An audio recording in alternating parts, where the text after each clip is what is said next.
देवी संध्या कौन थी और उन्होंने समस्त पुरुष जाति को कौन सा श्राप दिया था? जय श्री कृष्ण। दोस्तों, देवी संध्या के कारण ही समस्त पुरुष जाति को मिला ये श्राप, जिसे आज भी भुगत रहे हैं सभी पुरुष। दोस्तों, आखिर देवी संध्या ने पुरुष जाति को क्या श्राप दिया था और क्यों दिया था? चलिए इस रहस्य को हम एक प्राचीन कथा के माध्यम से जानते हैं। एक समय की बात है, देवर्षि नारद भगवान शिव के दर्शन करने के उद्देश्य से कैलाश पर्वत पर जाते हैं। देवर्षि को देखकर भगवान शिव प्रसन्न होते हैं और कहते हैं, हे नारद, आज किस कारण से कैलाश पर तुम्हारा आगमन हुआ है? अवश्य ही प्रभु ने कोई लीला रची है जिसे भाग बनाकर तुम यहाँ पर आए हो। नारद जी कहते हैं, हे भोलेनाथ, आप तो संसार के हर कण में वास करते हैं, भला आपसे कोई बात कैसे छिपी रह सकती है? हे प्रभु, मन में आपके दर्शन करने की इच्छा हुई तो चला आया। आज मेरे मन में एक शंका निर्माण हो गई है, उसी का समाधान करने के उद्देश्य से आपके पास आया हूँ। कृपया मेरी इस शंका का समाधान कीजिए। भगवान शिव कहते हैं, हे नारद, तुम्हारे मन में जो भी शंका हो निसंकोच होकर पूछ लो, तुम्हारी हर शंका का समाधान किया जाएगा। अतः तुम्हारी जो भी शंका हो पूछ लो। देवर्षि कहते हैं, हे दीनानाथ, आप परम दयालु और कृपालु हैं, अपने सभी भक्तों पर समान कृपा दृष्टि बनाए रखते हैं। भक्त के मन में क्या चल रहा है आप स्वयं ही जान लेते हैं और उसकी इच्छा को पूर्ण करते हैं। मेरे मन में जो शंका है उसे भी आप भली भांति जानते हैं। भगवान शिव कहते हैं, हे नारद, तुम्हारे मन में जो प्रश्न उठ रहा है उसे मैं अवश्य जानता हूँ, इसलिए अब पूछने में संकोच न करो। देवर्षि कहते हैं, हे प्रभु, आज मैं आपके पास ये जानने के लिए आया हूँ कि देवी संध्या कौन थी और उन्होंने समस्त पुरुष जाति को कौन सा श्राप दिया था। आज मैं आपके पास देवी संध्या का महत्व सुनने के लिए ही आया हूँ। भगवान शिव कहते हैं, हे नारद, आज तुमने उत्तम प्रश्न किया है, इसमें समस्त मानव जाति का कल्याण छिपा हुआ है। आज मैं तुम्हें देवी संध्या के जन्म की कथा सुनाता हूँ। इस कथा में तुम्हें तुम्हारे सभी प्रश्नों के उत्तर मिल जाएंगे। इसलिए देवी संध्या के इस प्राचीन इतिहास को तुम ध्यानपूर्वक सुनो। इसका श्रवण करने मात्र से ही कोटि कोटि पाप क्षण भर में जलकर भस्म हो जाते हैं। देवर्षि कहते हैं, हे प्रभु, मैं इस कथा को ध्यान से पूरा अवश्य सुनूंगा, कृपा करके आप मुझसे वह कथा कहिए। फिर भगवान शिव देवर्षि नारद को उस महान नारी संध्या की कथा सुनाना आरंभ करते हैं। हे नारद, जब सृष्टि का आरंभ हो रहा था तब सृष्टि के रचयिता ब्रह्मा जी कमल के आसन पर विराजित होकर भगवान का ध्यान कर रहे थे। उसी समय उनके मन में सृष्टि का निर्माण करने की इच्छा जागृत हुई। तब सबसे पहले उनके मन से विचार करने पर एक त्रिभुवन सुंदरी कन्या का जन्म हुआ। वह कन्या अत्यंत सुंदर और मनमोहिनी थी। मन से उत्पन्न होने के कारण वह ब्रह्म की मानस कन्या हुई।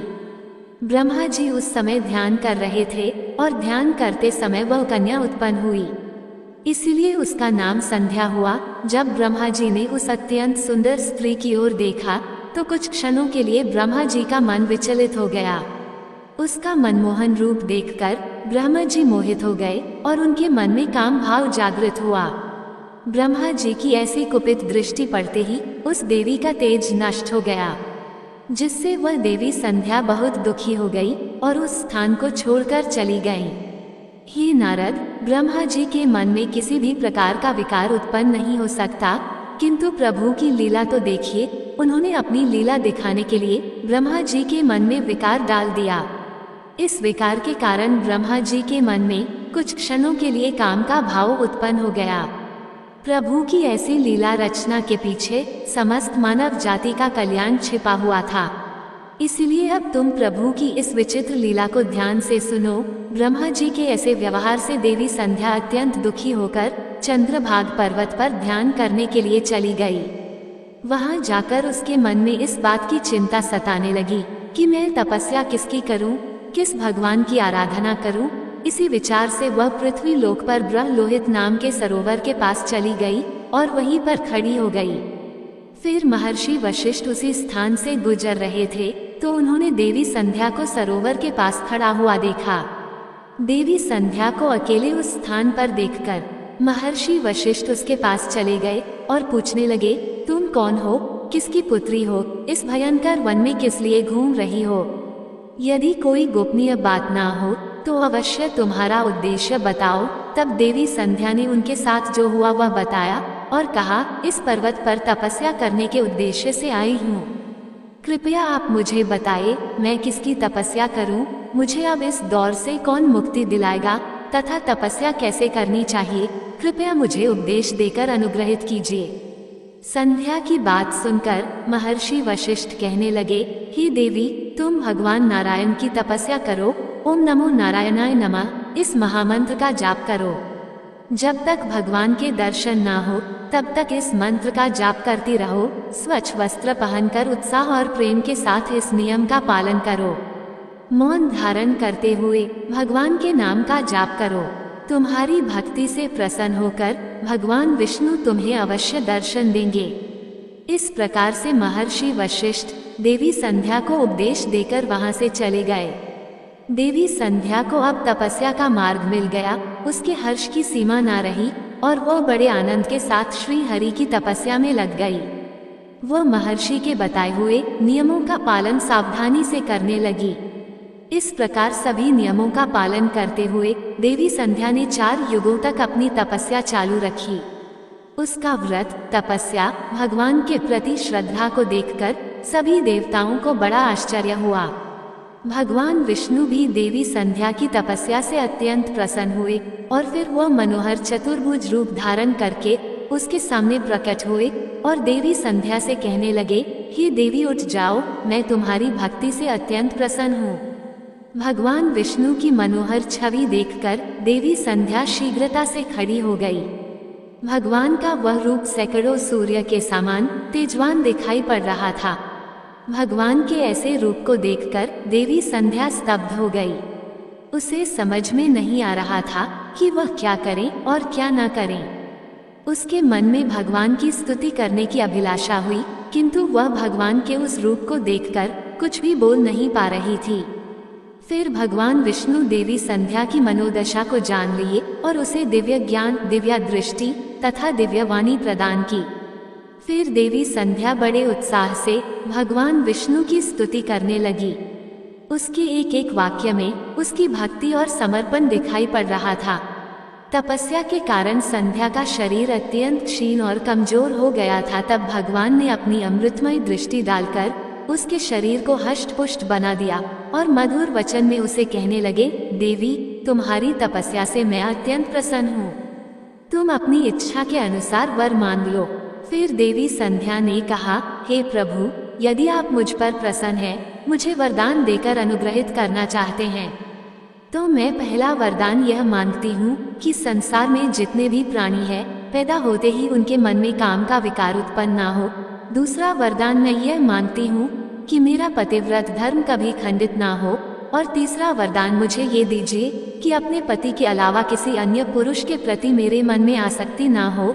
जो भी पुरुष मेरी ओर काम भाव से देखे वो पुरुष नपुंसक हो जाए।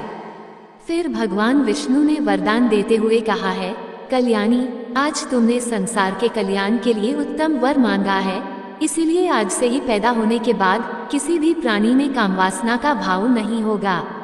मनुष्य की शरीर की 4 अवस्थाएं होगी, बाल्या, कौमार्या, यौवन और जरा।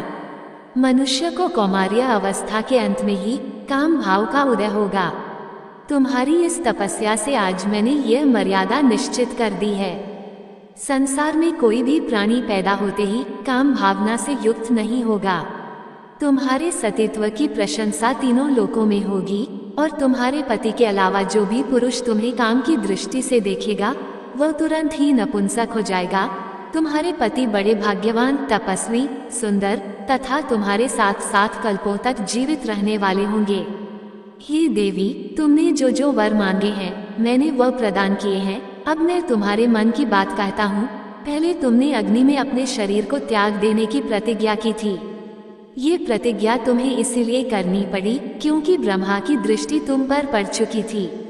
निर्दोष होने पर भी तुम अपने इस शरीर को त्यागना चाहती हो। यहाँ से पास ही चंद्रभाग नदी है। उस नदी के तट पर महर्षि मेधातिथि एक ऐसा यज्ञ कर रहे हैं जो 12 वर्षों में पूर्ण होगा। इस यज्ञ में तुम अपने शरीर का त्याग करके अपनी प्रतिज्ञा पूरी करो, किंतु तुम वहां पर ऐसे वेश में जाओ कि मुनियों की दृष्टि तुम्हारे ऊपर ना पड़ सके। मेरी कृपा से तुम अग्नि देव की पुत्री हो जाओगी। जिसे तुम अपना पति बनना चाहती हो उसका चिंतन करते हुए तुम उस अग्नि में अपना शरीर त्याग दो।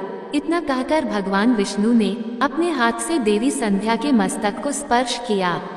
भगवान का स्पर्श होते ही देवी संध्या का शरीर आटे का बन गया। भगवान ने ऐसा इसीलिए किया क्योंकि मुनियों का वह यज्ञ संसार के कल्याण के लिए हो रहा था और उसे अग्नि में मांस ना गिरे और अग्निदेव मांस भोगी ना बन जाए।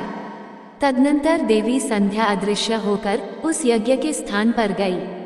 उस समय उसके मन में एक ही भावना थी।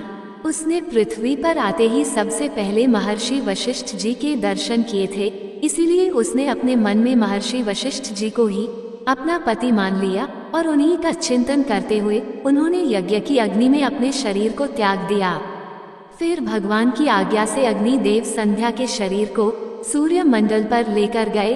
फिर सूर्य देव ने संध्या के शरीर के 2 भाग करके देवताओं और पितरों को प्रसन्न करने के लिए अपने रथ पर स्थापित कर दिया।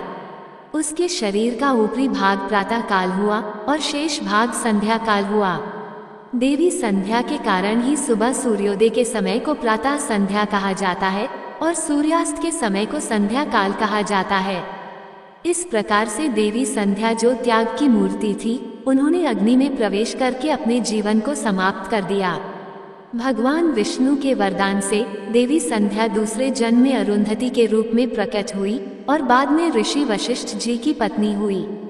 भगवान शिव कहते हैं, हे नारद, इस प्रकार से देवी संध्या के कारण ही संसार में जन्म लेने वाला प्रत्येक प्राणी काम के भाव से रहित होता है। उसके अंदर किसी भी प्रकार की कामवासना नहीं होती है और जब वह कौमार्य को प्राप्त हो जाता है तभी उसमें कामवासना उत्पन्न होती है। इस प्रकार से मैंने आपको देवी संध्या के जीवन का चरित्र सुना दिया है। देवर्षि कहने लगे, हे प्रभु, आपने देवी संध्या के चरित्र को सुनाकर मुझ पर बड़ा उपकार किया है। देवी संध्या की कथा सुनकर मैं धन्य हुआ। आपका कोटि कोटि धन्यवाद हे प्रभु। अब मैं इस कथा का तीनों लोकों में प्रचार करूंगा। तो दोस्तों, इस प्रकार से भगवान शिव ने देवर्षि को देवी संध्या की कथा सुनाई है।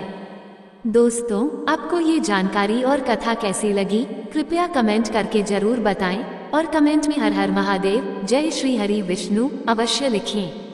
वीडियो पसंद आया हो तो लाइक करें और ऐसी ही और भी बहुत सारी कहानियों को सुनने के लिए चैनल को सब्सक्राइब जरूर करें। धन्यवाद।